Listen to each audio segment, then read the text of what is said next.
Hello guys, hello. This is for Aries. Aries, welcome dito sa aking channel, Kapalaran 888. Welcome. Alamin natin Aries, anong messages, vibration, gabay, energy para sa inyong lahat. So, tingnan natin. Ano ba ang message na kailangan mong marinig? So, this is Jack of Spades, number 52, number 7. Sinasabi ng baraha, are you, are you single? Or looking for a relationship? Kasi dito sa barahang to, posibleng merong isang tao na hindi mo masyadong nabibigyan ng pansin. Kahit may asawa ka na, lalaki ka man na babae, there's someone here na nakatingin sa'yo. Okay? Pwedeng may asawa ka na, pero may nagkakagusto pa rin sa'yo. Or, meron dito na isang tao na binabantayan ka niya. Pag nakikita niyang masakit yung, or masakit, parang Tagalog doon, masama yung pakiramdam mo, lalo sa emotion, apektado siya. Hindi ko alam kung sino yan. Tingnan natin mamaya.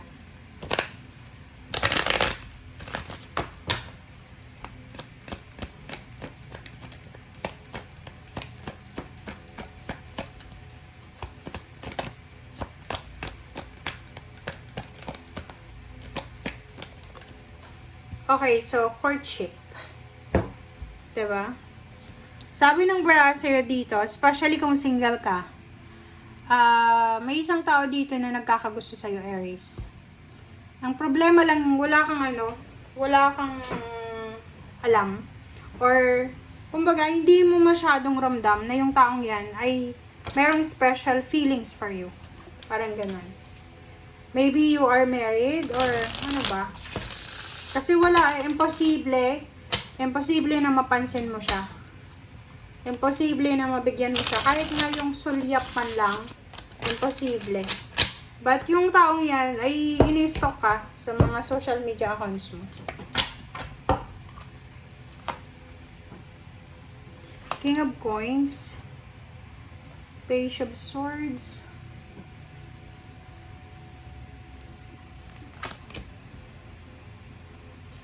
Seven of Swords. And sa ilalim mo dito is the Sun, High Priestess, and Ace of Cups. Oh, diba? Nakikita mo ba yan? Doon sa mga Aries na ikaw halimbawa, yung tinitake for granted ng karelasyon mo, tingnan mo to. Diba? Halimbawa yung karelasyon mo, hindi ka binibigyan ng oras, ng atensyon, yung parang binabaliwala ka lang. Sabi ng baraha sa'yo, sinasayang niya ikaw, okay? Sinasayang niya yung pagmamahal mo, pero may isang tao na sinasayang yung pagmamahal mo, and then may isang tao din nagwi-wish na sana siya na lang yung mahalin mo. Parang ganon. Diba? Nakikita nyo ba guys? Kasi itong dalawang barahang to, these two cards ay nagsasabi na nakatingin ka sa isang tao, binibigay mo lahat, atensyon, oras, pagmamahal. May isa ding tao na nakatingin sa'yo, na ang wini-wish niya lang sana is mabigyan mo siya ng kahit like sulyapan mo lang siya, or malaman mo lang na interesado siya sa'yo. Okay. Sinasabi ng baraha sa'yo dito guys na there's a hidden. Hindi mo pa nakikita to. So, there's incoming happiness, love life. Nakikita ko sa'yo dito. Hindi pa siya visible. Kasi sa ngayon, wala pa. Hindi pa siya visible. Pero yung 5 of Wands dito, sinasabi ng baraha na possible na mangyari yan sa mga panahon na gusto mo nang i-give up yung current relationship mo. Okay, King of Coins, Page of Swords. Okay. So, kung makikita mo dito, posibleng makakatanggap ka ng mga messages, communication, about money, about relationship, about occasion, about several mga issues sa buhay. Maybe hindi naman involved ka. So yung mga tao sa paligid mo, parang bibigyan ka lang nila ng mga balita, communication, ganyan ganito. Sinasabi ng bara sa'yo dito na yon, possible na makatanggap ka ng text or chat. Kung nasa long distance relationship ka, pwedeng yung karelasyon mo ay gustong makipaghiwalay sa'yo. Kasi meron na siyang bago, parang ganon. Or posibleng, meron kang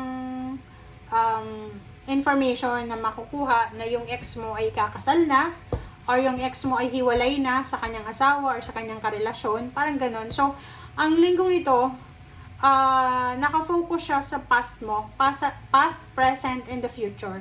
And all about naman sa pera, sinasabi ng bara sa'yo na mag-iingat tayo. Mag-iingat ka sa pakikipag-deal sa kung sino-sino man na tao na may involved na pera. Mag-iingat ka ha, kasi posible ka na maloko, mascam, manakawan. Alright, so let's check.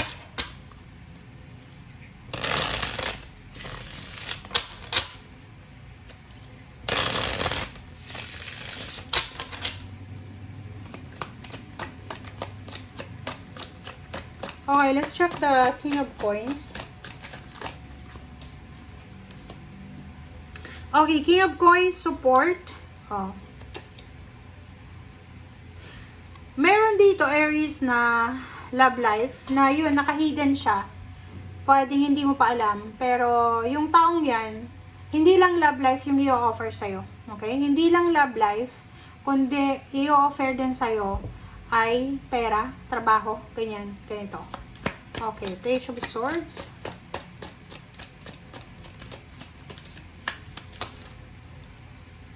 Okay, Page of Swords is Page of Cups. Sinasabi ng bara sa'yo dito na love life talaga to, nakafocus. So, kung may asawa ka sa ngayon, hindi natin sigurado na yan talaga yung for life mo na. Kasi may incoming dito eh. May nag-i-stock sa'yo. It's either ikaw yung ini-stock niya or yung karelasyon mo, yung person mo, ang message na to ay para sa kanya. Pwedeng meron siyang nagugustuhan or may nagkakagusto sa kanya. So, the other way around, pwede dito sa barahang ito. Love life din, yun, makikita natin dito na posibleng may relationship na matapos because of third party. Parang na-fall out of love, parang ganon. Six of Swords, Nakikita ko sa'yo dito na mabilis kang makakapag-move on. If ever lang na may mangyari na mga betrayal, mabilis kang makakapag-move on.